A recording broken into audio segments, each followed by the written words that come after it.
Menurut kamu kalau mami misalnya punya pasangan gimana? A new one? No, I don't want to.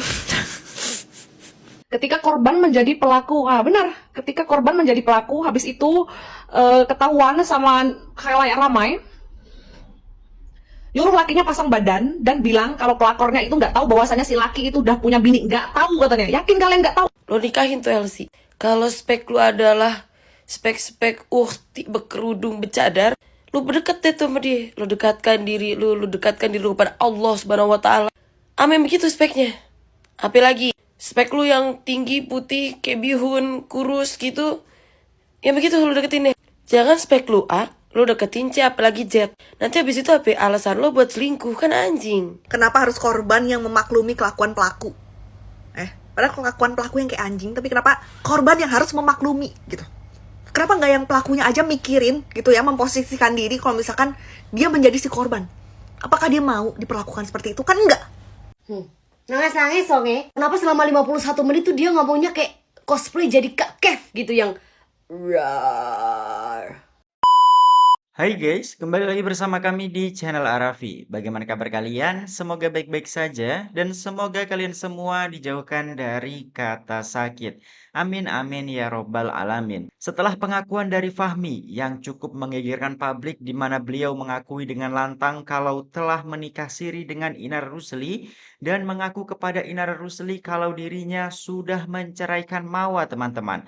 Lantas akhirnya Mawa meng-up video terbarunya, di mana dalam video tersebut bertuliskan, "Aku izin nge-up keputusan aku untuk tidak menerima poligami ya. Maaf kalau masih belum sempurna dalam menyampaikan kata demi kata tentang kisah Rasulullah. Mohon koreksi bila salah, ini diskusi aku sama suami sebelum dia berangkat ke Jakarta. Aku memutuskan untuk tidak menerimanya, akan tetapi si suami." Nah ini teman-teman ya, mungkin sempat terjadi diskusi antara Mawa dan suaminya si Fahmi ini terkait perihal poligami, teman-teman. Mungkin maksud si Fahmi ini meminta izin kepada Mawa untuk menikahi Inara Rusli, namun tidak mendapat izin dari Mawa tersebut, teman-teman. Lantas karena tidak mendapat izin tersebutlah, akhirnya Fahmi berbohong kepada Inara Rusli mengaku sudah menceraikan Mawa, sampai membuat Inar Rusli yakin dan mau dinikahi secara siri oleh Fahmi, teman-teman.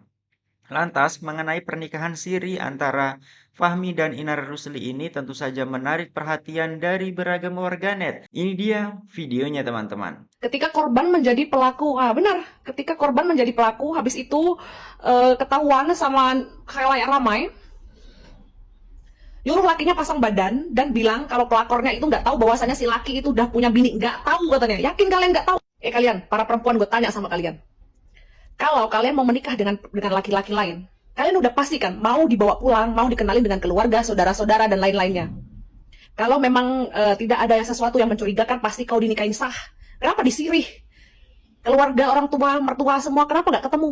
Di situ aja harusnya kalau wanita itu waras, wanita itu sehat, sudah curiga. Kau nggak dibawa pulang, menemui keluarga laki-laki, tidak diperkenalkan secara sah. Kenapa harus disirih? Dari situ kalau kau waras, kau harusnya curiga, anjing. Sebenarnya kau tuh bukan nggak tahu, kau itu tahu. Kemarin yang bilang katanya bukti CCTV, cuma ngobrol doang, siapa yang bilang? Masih berani kalian bilang ngobrol doang? Nih dengar. Mudah-mudahan kamu udah nikah siri ya, karena aku udah ada punya bukti kamu hubungan badan di lantai 3. Anak-anak aku bawa dulu sampai badannya reda. Ternyata kalau wanita yang baik itu dizolimi, Tuhan membantu dari segala sisi. Siapa sangka ternyata istri sah mendapatkan CCTV sedemikian rupa tanpa disangka-sangka full durasi. Doa istri itu memang didengar Tuhan. Doa istri sah itu didengar Tuhan. Pakai acara bilang katanya si pelakor nggak tahu kalau lakinya udah punya bini. Kalau nggak tahu, kenapa pas di DM itu ngomongnya kayak gini? Kalau saya berjodoh sama dia, saya pastikan dia sudah tidak punya istri. Kalian dengar lagi ya. Kalau saya berjodoh dengan dia, saya pastikan dia sudah tidak punya istri. Sudah tidak punya istri. Dan dia ngomong kayak gitu, posisinya istri sahnya masih jadi istri sah laki-laki itu. Berarti kalau menurut otak gue, dia memang dari awal berniat menyingkirkan istri sah dari awal. Ingin menguasai laki-laki ini sepenuhnya. Lihatlah kosakata ini. Kalau dia memang jodoh saya pastikan dia sudah tidak punya istri. Padahal posisi lakinya masih punya istri. Plot twist gak tuh? Terus pakai acara nangis-nangis, aku ngerasa aku takut sama Allah, makanya aku ingin menjalankan syariatnya. Rep. Orang takut sama Allah itu gak kayak gitu tingkah lakunya, Cok. Orang takut sama Allah, tapi menjandakan istrinya. Apa kau ini? Hah? Habis pikir. Kayak gini tingkah laku orang yang akunya takut sama Allah. Dikit-dikit bawa nama Allah, kok bejat-bejat aja. Gak usah bawa nama Allah, nama agama. Tolong. Lagi, sebagai sesama wanita, pernikahan itu adalah hal yang sakral. Terus di saat akad nikah, pasti ambil foto kan? Ambil foto pasti diposting di sosial media. Entah itu media laki-laki atau media si pelakor ini. Tapi kenapa nggak diposting? Hah? Karena tahu kan, lakinya masih punya bini. Makanya kau disembunyikan. Pakai ngaku sekarang kau nggak tahu. Terus kalau memang kau nggak tahu, harusnya keluarga, orang tua dari laki-laki itu semuanya datang. Ini tidak datang. Kalau kau memang sehat, kau memang waras, kau harusnya tahu kalau itu ada yang sas. Pas diundang di TV Zimbabwe, kau bilang kau sudah punya pasangan, tapi kau nggak bisa publikasikan. Kenapa? Karena kau tahu. Kau nggak bisa sebutkan namanya secara gamblang karena dia punya istri. Nggak usah pakai acara kau nggak tahu. Netizen tuh nggak tolol. Nggak tahu. Enak ya naik Mustang. Naik Mustang enak. Orang kenalnya Juli kok. Agustus sudah buka warung. Ekspres ya, Mbak. Kalian udah nonton podcast yang satu ini belum? Sebenarnya nggak penting banget, tapi ada 2 poin penting. Poin krusial yang bahaya banget kalau kalian nggak tahu ilmunya seperti apa. Jadi tonton sampai habis, simak ilmunya. Saya nggak ngajak kalian untuk nontonin masalah orang, masalah selebritis yang banyak. Memang mereka banyak banget masalahnya. Tapi ada 2 hal penting yang perlu kalian pahami ilmunya biar kalian nggak salah paham kayak mas-mas di podcast ini. Ada 2 hal penting banget, ini krusial dan banyak di antara kalian mungkin juga ngalamin hal ini. Yang pertama adalah tentang talak dan yang kedua adalah tentang poligami dan metode manusia mempoligami istrinya. Saya akan bahas yang pertama tentang talak dulu, simak baik-baik, ini insya Allah mudah banget dipahami. Jadi mas-mas ini mengatakan bahwasannya dia telah mentalak istrinya dengan talak 2. Sedangkan di podcast yang lain, saya harus mengkonfirmasi ini karena ini ilmu yang hendak saya ajarkan. Di podcast samping bahwasanya istrinya mengatakan belum pernah ditalak sama sekali. Maka ketika seorang suami mentalak istrinya tanpa sepengetahuan istrinya, di depan orang ada saksinya, maka hukum talaknya sah. Maka ketika mas-mas ini pulang ke rumah dan kemudian mencium istrinya, meluk istrinya, sayang-sayangin istrinya dalam keadaan sudah bilang talak ke orang, maka ini hukumnya zina dan dia berdosa karena mencium, memeluk orang yang tidak boleh dia peluk karena bukan mahramnya lagi. Jadi pada intinya mentalak istri tanpa sepengetahuan istri dengan serius di depan orang yang ada saksinya, maka talaknya sudah jatuh dan dia nggak boleh kembali kepada istrinya sebelum dia merujuk istrinya lagi. Kemudian yang kedua tentang poligami, ini yang saya nggak habis pikir banget. Ketika engkau hendak poligami itu bukan syariat menambah istri, tapi Rasul SAW karena pada zaman dulu nikahnya tuh 10, 15, 20 dibikin syariat poligami itu untuk membatasi agar nggak banyak-banyak nikah. Tapi ya sudah lah, mungkin dia nggak tahu tentang konsep ini. Tapi cara yang dilakukan sebagai seorang public figure yang tidak langsung mengumumkan, karena Nabi SAW mengatakan kalau orang itu nikah maka umumkan pernikahan. Kata Nabi diriwayatkan oleh Imam Ahmad, aglinu an nikah, umumkan pernikahan. Maka maksud saya, untuk apa kamu membangun kapal yang baru sedangkan kamu sudah merusak kapalmu yang sebelumnya dengan alasan apapun itu. Apalagi seorang influencer, selebritis, siapapun tokoh terkenal, public figure, ketika menikah dan agar tidak terhindar dari fitnah, apapun bentuk fitnahnya, maka ketika menikah umumkan, share. Bukan karena kalian pengen nge-share romantisasi, tapi agar terhindar dari fitnah. Dan itu kenapa Rasul bilang umumkan pernikahan. Jadi itu aja, semoga teman-teman bisa paham dan jangan sampai salah persepsi tentang 2 hal ini, talak dan juga tentang poligami. Semoga bermanfaat. Barakallahu fikum. Status Inara di sini apa ya dengan kamu ya? Menikah. Breaking news, ternyata Insan sama Inara udah nikah siri dari bulan Agustus. Ya, sesuai dugaan kita semua lah. Nikah siri akan jadi alasan supaya terhindar dari isu perzinaan. Tapi mudah-mudahan aja nikahnya beneran ya. Nah, dari podcast ini yang gue tangkap, penyebab Insan selingkuh itu karena dia ngerasa kurang dihargain. Ada 3 hal nih yang selalu ditekankan sama dia. Intonasi, pemilihan kata, dan momentum. 3 hal inilah yang bikin Ihsan dan Mawar selalu ribut. Lalu datanglah sosok Inara. Sifat Inara ini 180 derajat berbeda dengan sifatnya Mawar. Itulah yang bikin Ihsan ini ngerasa nyaman dan ngerasa dihargain. Terbesitlah di otaknya untuk menikahi Inara. Dia sih ngakunya ke Inara duda dan dalam proses perceraian. Katanya sih udah ditalak 2 istrinya. Dan menikahlah mereka di bulan Agustus tanpa seizin si Mawar. Bulan Juli kenalan, bulan Agustus nikah. Kira-kira masuk akal gak menurut kalian? Ya masuk akal aja sih sebenarnya. Nah plot twistnya CCTV yang dipegang Mawar ternyata itu CCTV di rumah Inara. Loh kok bisa? Siapa yang punya akses ke rumah Inara? Lu tahu nggak berawal dari siapa? Lu tahu nggak siapa yang ngasih tahu? Ini masih dugaan ya. Tapi kalau kalian denger ini baik-baik, kalian tahu lah ini ulah siapa. Ini siapa yang ngechat ini? Ini X-nya Inara. Chat ke Inara.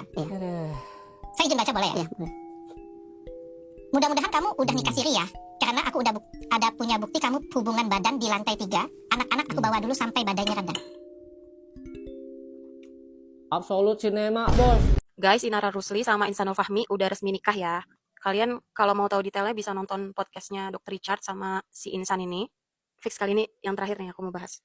Aku cuma mau ngasih pendapat ya dari podcastnya. Emang nih laki ini menurut aku belum cocok jadi suami. 1 labil, kedua nggak tegas. Karena di podcast tuh dia bilang kalau dia itu udah nikah hampir 7 tahun. Di 1 tahun pertama katanya masih romantis. Terus di 6 tahun terakhir itu udah mulai banyak konflik. Ya emang rumah tangga kan hujannya gitu. Terus dia bilang katanya yang menjadi masalah karena Mawar ini kalau ngomong intonasinya tuh tinggi. Dan ketemu Inara itu lemah lembut, intinya gitulah. Dan dia bilang dia gak ada maksud kok di sosmednya gak posting anak istri. Karena katanya dulu di lini bisnisnya ada yang ngancam keluarganya. Ya seenggaknya kan di bio bisa ditulis ya sudah menikah. Intinya itu si Ihsan sama si Inara ini ketemu Juli, nikah sebelum tanggal 8 Agustus. Dan si Inara taunya si Ihsan itu udah talak 2 istrinya. Karena si Ihsan bilang katanya dia udah talak 2 kias gitu. Ya tapi namanya talak 2 tuh kan belum bener-bener cerai, masih bisa rujuk. Kenapa lagi mau buat nikah sama si Ihsan? Harusnya Inara bilang dong, selesain dulu deh rumah tangga kalian baru gitu kan, bisa kayak gitu. Ya intinya nasi udah jadi bubur teman-teman. Intinya aku cuma mau kasih tahu, jangan coba-coba nikah muda kalau mentalnya belum siap. Terus buat perempuan jangan tiba-tiba mau langsung diajak nikah. Lagi kalau dia bilang udah talak 2 istrinya, ya harusnya kita cari tahu dulu finalnya gimana. Buat Mbak Mawar, sabar ya. Insya Allah ganti dengan situasi yang lebih baik dan lebih bahagia ke depannya. Nangis-nangis songe. Kenapa selama 51 menit tuh dia ngomongnya kayak cosplay jadi Kak Kev gitu yang rar. Gue bingungnya nih kan kata bininya di podcast yang kemarin itu kan bilangnya kenalnya itu 31 Juli. Dia ingetnya ya kan. Terus kenapa itu CCTV adegan berbahaya tersebut CCTV tanggal 8 gitu. 8 Agustus. Kenapa begitu kilat? Dan katanya sebelum tanggal 8 itu dia udah menikah begitu ya kan. Menikah siri gambir mau lo. Aku sangat bingung menghadapi semua ini karena sekarang lagi aku ngantuk ya kan. Siapa tahu gue salah. Coba koreksi kalau gue ini benar atau salah gitu ya. Gue aja kalau beli barang PO tuh bisa 2 minggu gitu. Kenapa ini bisa lebih cepat gitu? Menikahnya cepat banget. Kayak beberapa hari aja gitu. Kenal, cocok, lembut, siri, naik ke lantai 3. Intinya dari podcast tersebut adalah dia mencari secuil kekurangan istri sah yang ada di IR begitu. Biar bisa ditambal gitu, ibarat ban tuh gak bocor guys. Dan dia mau dua-duanya. Emang tamak lu ya. Ini untuk laki-laki tanah jahanam. Boleh gak kalau misalnya emang tipe lu spek LC, lo tobatin LC. Lo nikahin tuh LC. Kalau spek lu adalah spek-spek uhti berkerudung bercadar, lu berdekat deh tuh sama dia. Lu dekatkan diri lu kepada Allah Subhanahu wa taala. Amin begitu speknya. Apalagi spek lu yang tinggi, putih, kayak bihun, kurus gitu. Ya begitu lu deketin deh. Jangan spek lu A, lu deketin C apalagi Z. Nanti habis itu apa alasan lu buat selingkuh, kan anjing. Anak apa? Anak anjing. Kayak maksud gue lo gak ganteng setan, lo jelek. Yang gantengnya pada lempeng-lempeng aja gitu hidupnya. Ini gue sakit hati banget. Tadi gue baca cerita netizen gue. Dia bilang, Kak aku pacaran udah 7 tahun. Aku berusaha ngikutin semua standarnya dia. Waktu dia kurus diselingkuhin sama cewek montok. Waktu dia montok diselingkuhin sama cewek kurus. Waktu itu dia lagi student exchange gitu kayak gue waktu itu. Terus diselingkuhin sama siapa ya benar. Perempuan beragama. Perempuan berkerudung.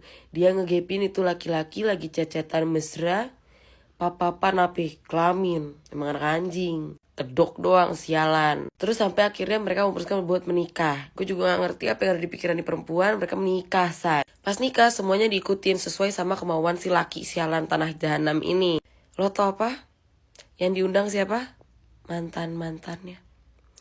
Kayak lo menikah, bukan ajang menyesal dia menikah sama siapa, bukan begitu. Kenapa sih kelakuannya pada kayak iblis? Bikin orang nafsu aja gitu, kenapa? Terus sekarang dia lagi bunting, masih dibilang katanya dia bukan bapaknya. Karena berapa kali dia belam-belam sama perempuan lain di dalam tapi kagak ada yang jadi. Perempuannya jadi. Kayak maksud gue kan itu bini lo. Bini lo belam-belam cuma sama lo doang. Kenapa lo mikir aneh-aneh? Kan yang sembarangan lu iblis. Anjing. Nggak tahu deh udah. Sekian, terima kasih, love you. Suami kamu menikah siri dan ia bilang dengan santai, tenang, ini sah secara agama dan tidak melanggar hukum. Stop, itu salah besar. Walau sah di mata agama, di mata negara, itu dapat menjadi tindak pidana yang serius. Banyak orang bingung mengapa pernikahan yang dianggap ibadah dapat berakhir di kantor polisi. Jawabannya bukan pada sirihnya, tetapi ada pada pelanggaran proseduralnya. Lalu, pasal pidana apa yang dapat menjerat suami yang menikah sirih tanpa izin istri sahnya? Dasar hukumnya adalah pasal 279 KUHP. Pasal ini tidak menghukum nikah sirihnya secara langsung, tetapi menghukum orang yang melakukan perkawinan lagi, padahal statusnya masih terikat perkawinan yang sah, dan tidak memenuhi syarat untuk melakukan poligami. Sanksi pidananya, penjara hingga 5 tahun.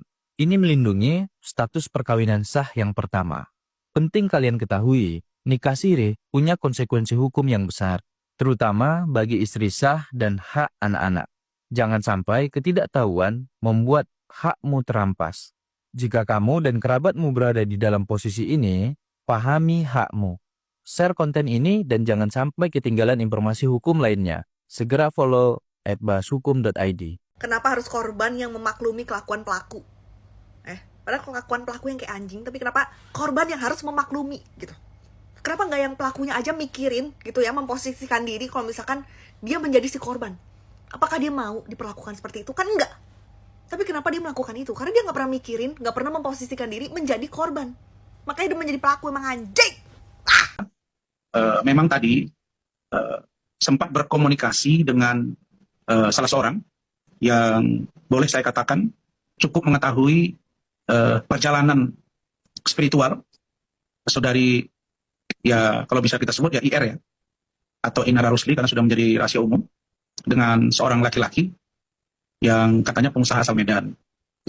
Dan menurut informasi yang saya dapat, infonya ya, seandainya ini benar, bahwa IR ini dengan si laki-laki yang katanya berasal dari Medan, seorang pengusaha, itu memang sudah diperkenalkan oleh IR kepada seseorang di salah satu pengajian, bahwa IR ini punya hubungan dengan seorang laki-laki yang ya kira-kira minta doanya kira-kira gitu. Dan pada saat itu yang disampaikan bahwa si laki-laki tersebut adalah seorang laki-laki yang single. Single ini bisa duda, bisa juga single karena memang belum pernah menikah. Nah, jadi karena disampaikan seperti itu ya, dan dalam konteks ajaran Islam pernikahan itu adalah disunnahkan untuk disegerakan, maka si teman dekat mereka ini, yang juga teman dekat saya, mengatakan bahwa ya kalau bisa kalian lanjut saja ke pelaminan, artinya dinikahkan. Nah, belakangan muncul informasi bahwa IR ini dengan si pengusaha ini sudah menikah siri dan dinikahkan oleh kakaknya IR. Nah itu ya guys ya, bagaimana tanggapan kalian setelah melihat beberapa tanggapan pedas dari para warganet terkait tingkah dari Fahmi dan Inara Rusli teman-teman. Dan bagaimana tanggapan kalian mengetahui terkait kronologi kejadian di balik pengakuan Fahmi yang mengaku telah menikahi siri Inara Rusli dan sempat menangis-nangis meminta maaf, dan alasan menikah siri tersebut karena takut kepada sang pencipta teman-teman. Lantas bagaimana tanggapan kalian? Tulis pendapat kalian di kolom komentar dan nantikan updatean video kami selanjutnya teman-teman. Wassalamualaikum warahmatullahi wabarakatuh.